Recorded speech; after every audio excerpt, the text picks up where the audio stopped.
welcome back to this week's episode of Hotter Than Health. Thank you so much for being here. Last week, we did an episode on metabolism. Hello. We did an episode on metabolism. What are some of the uncommon side effects, not effects, but symptoms of a low or slow metabolism? What are some things to look out for? What are some of the most common and then some of the least frequently talked about?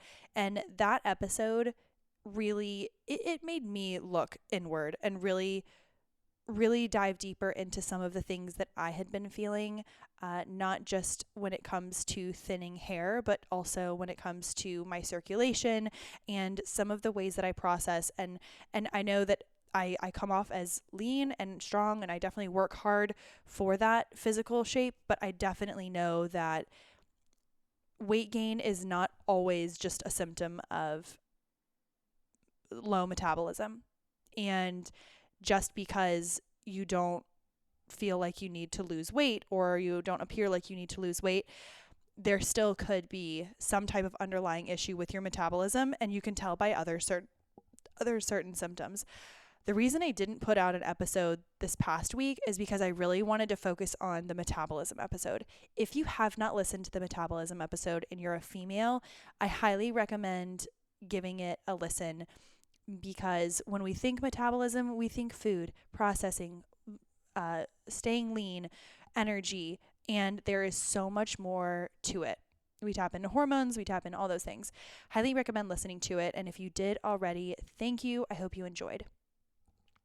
This week, I wanted to, 1, catch up, 2, go through how to fully take advantage of spring. We're in Charlotte, North Carolina, and today, it's Monday, today it's 69 degrees. It was nearly 70 degrees. I was hot. I was schwitzing, and I couldn't be happier. There's this period of time, and we're going to talk about a couple of best practices on how to really reap all that you can from the beginning of spring. I talked about this earlier in the year in a New Year's episode. What's in, what's out, all that good stuff. And oftentimes in the beginning of the year, it's the time to go inward. It is the time to focus on our goals and reflect and really get quiet within ourselves. Whereas spring, it's this awakening. It is a rebirth. It is the blossoming of life all around us. Of course, I'm talking about the US. I know in Australia it's different. Wherever else it's different. Talking about the US though, this is the time when you see the cherry blossoms start to come out. You start to see all the little kids get back into their sports teams. I'm watching a teeny tiny little game of soccer happening across the street, and it's that time when everyone starts to realize, okay, maybe I've been a little serious over the past few months. It's time to lighten up. Lighten up. Life is good. Life is short. Let's take advantage of everything that we can. We'll get into some stories after this, but we're going to start off with spring, and it is sprung. Here's what I've noticed. And I thought, how can I make this about food? How can I make this about fitness? How can I do all these things? Sleep is king, rest is king, and understanding your internal body clock is king, above food, above everything else. And I believe the number one way to take full advantage of spring, hear me out, the number one way to take full advantage of spring, it is March 2024, and it's time to reclaim our energy. For the past few months, it's been dark, it's been cold. February, January, December, November, we've been chilly. It's been getting cold. And during those months, the days are short. The sun doesn't come out that early. The sun rises later, maybe 7:30, and then we see the sun starting to set around 4, it's like fully 4 o'clock. And right now it is nearly 6 p.m. and we've still got so much daylight. These kids probably got another half hour of good soccer time to play. The days are getting longer. When the days are shorter, it makes sense to go inward, focus on your internal energy and reflection. But now, as the days are getting longer, our energy is going to begin to flourish. And it's going to want to say, I want to poke my head out of my shell energy. My energy wants to poke its head out of its shell, but I am still in that mindset of winter. Like, I'm still reluctant to go out and do things. I'm still in the comfort of my own home. I like to go home. I like to Netflix and chill. I like to cook. All of that is fine. However, it is time to fully take advantage of these longer days. I say this because every year when spring comes around, we're like, oh yeah, like it's so beautiful, want to spend more time outside. But why does it take us so long? Why does it take hot days and real perfect weather to get us outside? We're so used to the cold right now at this point that we do need a little nudge to get out there. This is my personal challenge to all of you. Hear me out. If you are someone who is saying, okay, yeah, but during the weekend, I'll go out and do something. During the weekend, I'll go out and do something. Maybe you have kids, maybe you're busy, maybe you work late hours. I challenge you to find one or two 30-minute outdoor activities. And this could be as simple as going for a walk outside, but let's challenge ourselves a little bit. If you just say, oh, I'm going to go for a walk, that's great if you're actually going to do it. But how often do we say, oh, I meant to go out and walk today, but I didn't, or I meant to go do this and I didn't? Sometimes we got to give ourselves just set the bar a little bit higher for ourselves. Maybe you go and you get a book on tape and you bring a blanket to a park. Maybe there's a little grassy patch outside of your business, outside of your hostel that you're staying in, outside of your corporate job. Maybe there's a little patch of grass and you sit out there and you put your feet in the grass and you read a book for 30 minutes. Set a timer. You don't even have to necessarily enjoy the book. Maybe you just bring it out there, make yourself look incredibly intellectual. Read a book. Or after work, maybe it's 5:30, you're getting off work, you're like, I have a 30-minute drive home. Look, the drive home's going to be long anyways. Why not, before you get in the car, take a little walk around the block in your neighborhood, or plan to meet up with a friend for some type of jaunt outside. Maybe you bring a different pair of shoes and a little outfit and you play a 30-minute game of, I don't know, a pickleball outside. You bring a deck of cards and you sit outside at the dusk and you do something that's going to get your body acclimated to spending more time outside, getting your body acclimated to not immediately going back to the house. If you can extend that time, because once you get back to the house, the likelihood of you leaving again, once you get back here, the likelihood of you leaving again is not high. We know this. Once we get home, I mean, I'm speaking personally. I got home today at 5:40. I was on maybe 5:30. I was on the phone with Spectrum Internet Cable for half an hour, ordering a new phone line, all these things for business, blah, blah, blah. And as soon as I stepped foot in my apartment, I just exhaled. I have this beautiful view right now of uptown Charlotte. I exhaled, and then I immediately took my pants off and put on sweatpants. And I put my slippers on, and I'm on this bench. Bench as in couch. When she says bench, she means couch. I'm on this couch. And guess what? I'm not moving again. Luckily, I had lunch outside today. We said, oh, maybe we should order our lunch to the office. Maybe we should go pick it up. Maybe we should drive. We did drive, even though it was 0.2 miles away, but we did eat it outside. So that was our 30 minutes of activity, and I had a good workout today. But all of that to say, this is the time to challenge yourself to either do things that you would do inside, such as read, make a phone call, pace, call a friend, whatever it is, your taxes.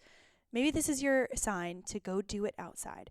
Acclimate your body to being outside in these longer days. Okay, I don't need to beat a dead horse. We understand. Get outside. I'm telling you, once your circadian rhythm, the faster you can set your circadian rhythm to say, oh, when the sun goes down, I guarantee you will sleep better at night and you will wake up more energized. I guarantee you, if you spend more time outside during the day, and I'm going to say this, not a doctor, but I have a full money back guarantee. If you do this and spend 30 extra minutes or 20 extra minutes outside in the sun, have a hat on or SPF, all that good stuff, you will sleep better and you will wake up feeling more rejuvenated. Mark my words.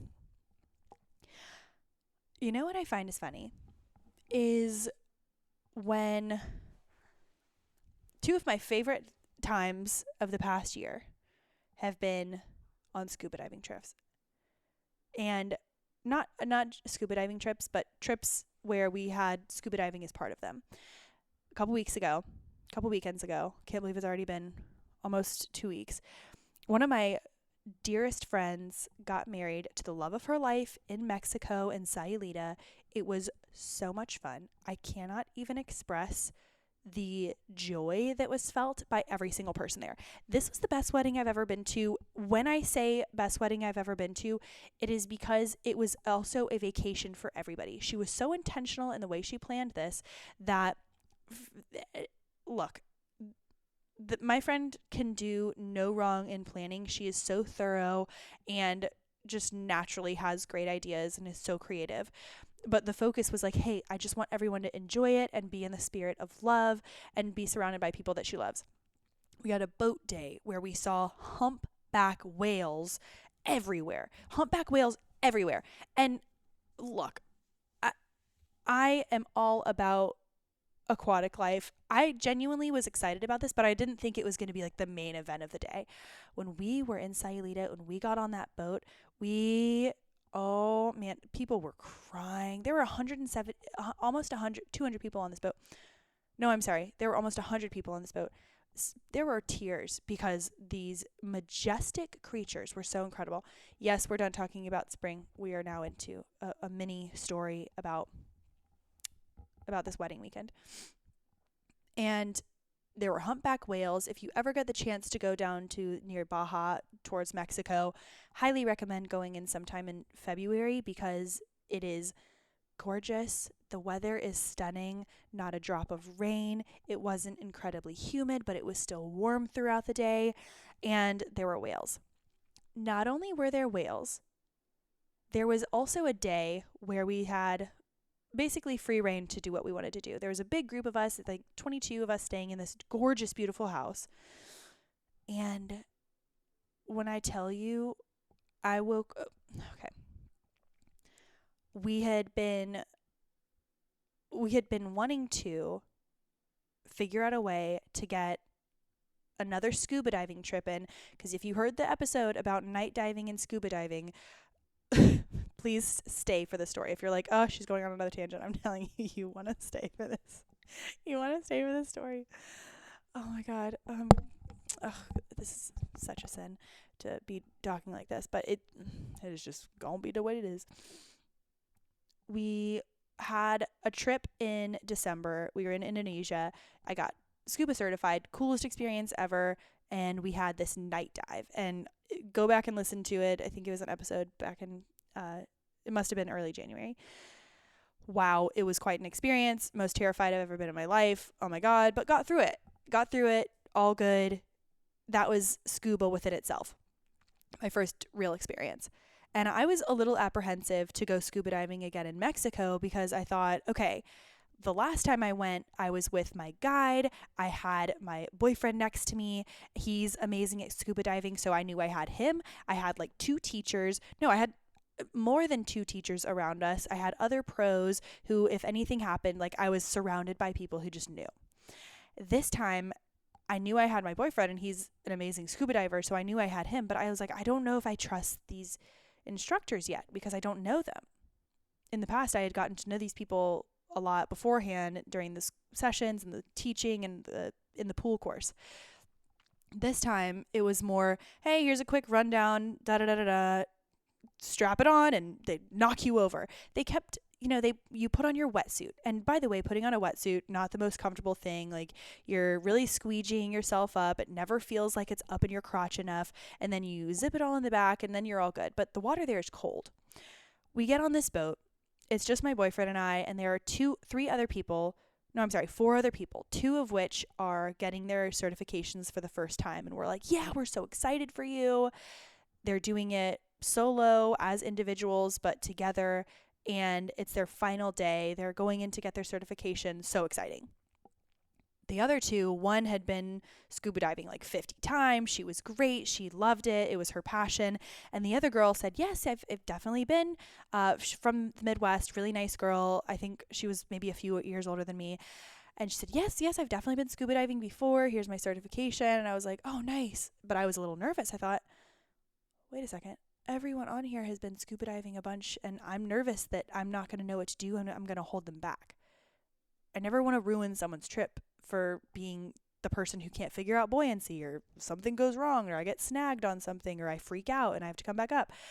And I thought, oh man, everyone's gone before me. And I asked this girl, well, that's so awesome. I've only got, a few dives under my belt since my certification. How often do you dive? That's really cool.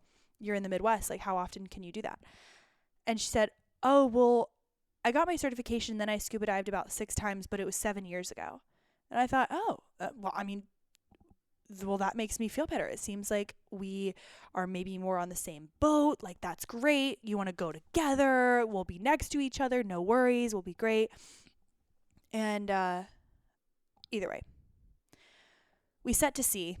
We are in a boat slightly larger than the size of a whaler boat, which, if you don't know, it's probably a 6 to 10 seater boat but oxygen tanks are huge. Oxygen tanks they basically come up to, mid-thigh on your body. They're massive. They get strapped onto your back with with all your gear for scuba. So they take up a lot of space. So we're all slightly crammed up in the front of the boat, which is fine. We're totally good with that. We go through, it's probably a 20-minute drive to these islands that we're going to scuba dive in.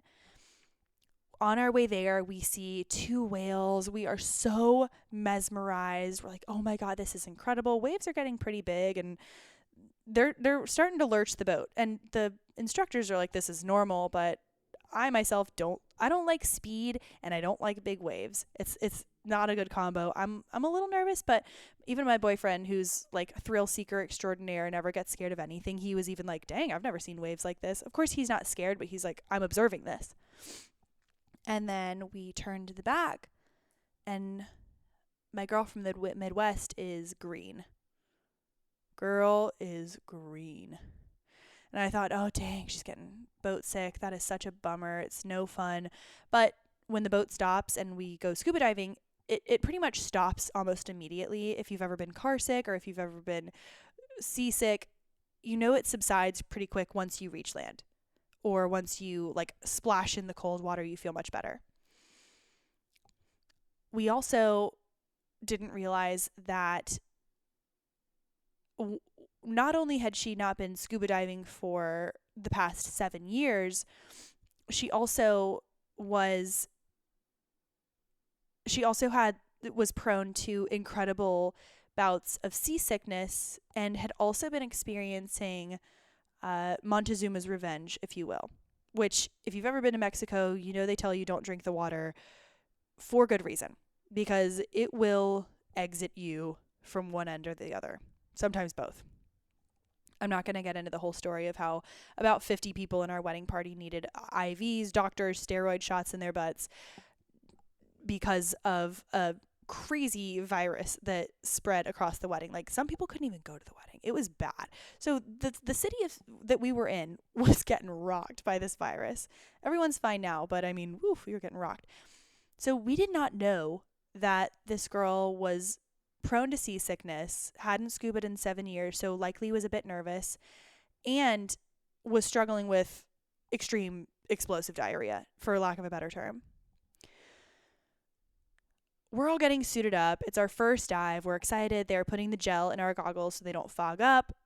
They're briefing us on what we might see, what we're going to do, how deep we'll go. It's not a crazy deep dive. By the way, we didn't really see anything. It was a kind of low visibility, but super fun no matter what. And I just wanted the practice of scuba diving before a trip that we have in April. We get there. we're putting on our gear, and Midwest girl, let's call her Rebecca. We'll call her old Becky. Super sweet. And she's like, okay, she's being quiet. And I'm thinking, okay, well, she's probably just, processing. There's a lot to think about as they basically chuck you into the water with this 70 pounds worth of gear on. Just like, okay, I hope you float. So we go down. We have a good dive. It's probably a 40-minute dive. Go down. All is good. She said that she had slightly struggled with some of her buoyancy, and I was like, girl, me too. I was bobbing up and down for apples, and she said the same thing, but either way, I couldn't really tell, because when you're down there, you're just really focused on you and then your surroundings, not necessarily as much the other people, unless you're focusing on your buddy, which everyone has a buddy. We get back up. We are all seated, heading towards our next destination. So they're going to take us to 2 different spots to scuba dive. And we're having a great time. We're freezing because it's so cold when you get out, because it's also windy when you get off the boat. But the sun is shining. The guide is like, that was great, man. So cool. Gnarly. La la la. And I'm like so in love. I'm with my boyfriend. I'm like, oh my God, best trip ever. Memories. So cute. And the girl who had been a ton of times, the other pro, we'll call her Jenny. And Jenny is, looking at all the fish that she took pictures of. She has her GoPro. She's ready to go. So we've got like all different characters on this boat. And then we have the really sweet captain, who's really just there to make sure everyone's safe on the boat, who does not speak a word of English. And they say, okay, it's time to go to the next destination. We start to drive. And one more time I turn around and I look at old Midwest Becky and Rebecca, I say, and she is green again. However, she is also turning to her side and retching in this boat. I mean, not even attempting to go off the edge of the boat, which is 3 inches away, but all over the boat, which, thank God, is getting splashed with tons of water, because she is letting it rip. She is vomiting all over this boat. Jason,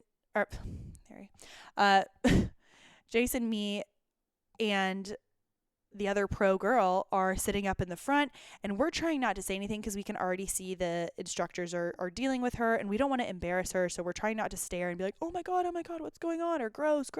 We don't want to embarrass her. We're all shivering, freezing, but we're like, okay, just face forward.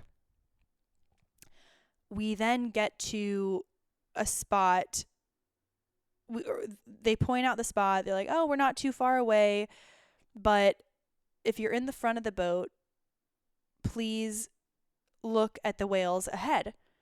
We see that there are no whales ahead, and we eventually come to realize that they do not want us to look at the whales ahead. They simply want us to not turn around. We have at this point realized that Midwest Becky has had to fully exit her wetsuit, and all of the instructors are also looking forward. Like, they're giving her privacy. They say, we need a little bit of privacy back here. Please look forward at the whales. And they're trying to be professional. They're not trying to say, oh, she's like filling up her wetsuit. So this girl, I genuinely, I cannot think of a hotter hell. I felt so bad for this girl. I literally said a prayer for her on the boat. I was like, please do not let her be embarrassed, because this is honestly all of our worst nightmares, and please just let her feel better after this moment. This girl had to fully exit her wetsuit, like wetsuit down, all the way off body down, and is dipping herself fully in the water, and the boat is continuing to not run, but putter. It's going pretty slow, because eventually, I guess she needs to like hang off the edge and do what she needs to do. So she's got both ends. All I'm thinking about is Bridesmaids, where the Jessa McCarthy is sitting in the sink and she's just letting it rip, and then everyone is vomiting, everyone is getting sick, but it's just this one girl.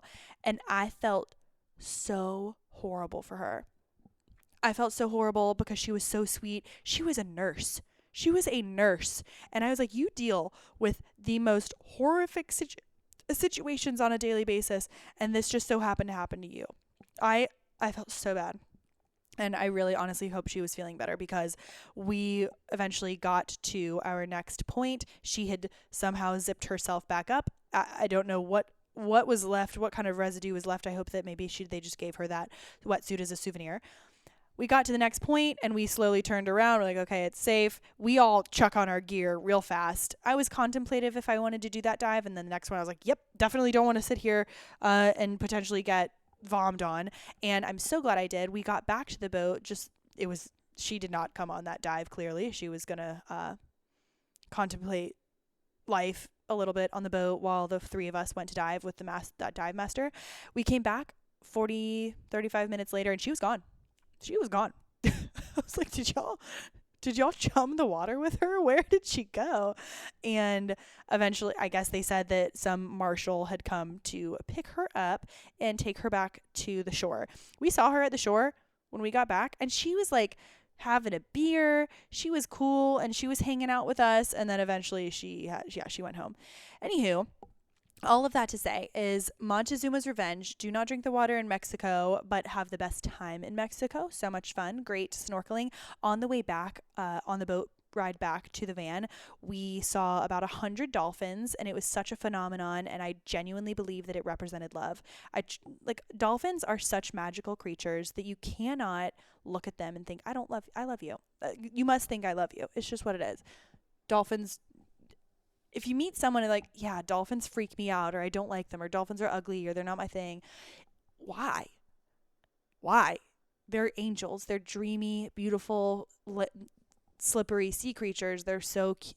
It's not that they're even, and they're not like an annoying animal either. There's some people that have almost a shtick for different kind of foods. They're like, I love porcupine, or what are they called? Not porcupines, the little tiny spiked. I love hedgehogs, and I love da-da-da. Like, there are some shticky animals that people can like. Nothing against hedgehogs, but dolphins are a universally liked animal. Red flag for not liking dolphins. It was magical. We almost cried. It was absolutely incredible.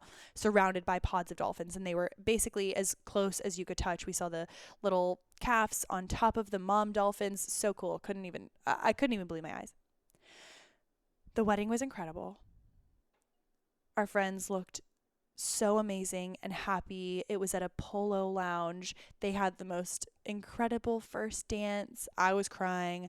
I mean, the entire experience was just so full of love, and they treated everyone felt like family there. Everyone felt like family. Everyone had the best time, and now they are husband and wife. They are the Mobleys, and they are off onto their next adventure. Couldn't have scripted a better trip, except for Montezuma's revenge filling up this girl's wetsuit. But she didn't go to the wedding. She wasn't part of the wedding party. I came into this episode having not a clue what we were going to talk about, but it ended up being story time. If you can take anything away from this, don't drink the water in Mexico, and take full advantage and do what you would do indoors, outdoors this week. The sooner you can acclimate your body to the outdoors, the sooner you can acclimate your body to a new sense of time, then you will begin to truly tap into the energy of spring. So if you're not feeling the energy of spring yet, that's my recommendation to you. I hope you all have a great week. Tune in next week, because it will be a more nutrition, holistic, wellness, fitness based episode like we have been doing. I just wanted to do a quick check-in and say hey to everybody and let y'all know that scuba diving is definitely still a part of the future. We're very excited about this. I love it. And I'm just so excited for spring, and I don't know where this energy came from. I was exhausted all day. Love you guys. See you next Thursday.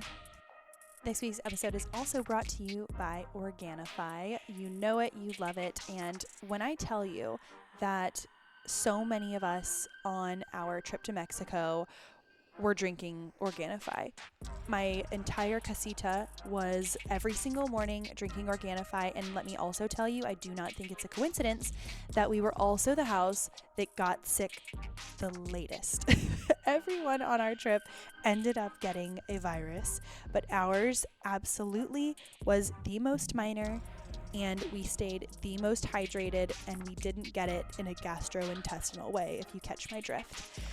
All I'm saying is that when I start my day with organic greens powder from Organifi, I like the green apple flavor, my day is better. My nutritional gaps are filled in. My cravings are less. I swear by this. I love it. It has a clinical dose of ashwagandha as well. So for anyone who is really in an anxious state, or they really want to get their nervous system more adapted and adjusted, this is the product for you. I've been taking Organifi for years, and you can too. You can use the code HTH at checkout. Again, that is HTH for all of your Organifi needs. You can use the code in the show notes or the link in the show notes to directly go to Organifi.com. HTH for 20% off. You will love it. Start with the greens powder. Change your life.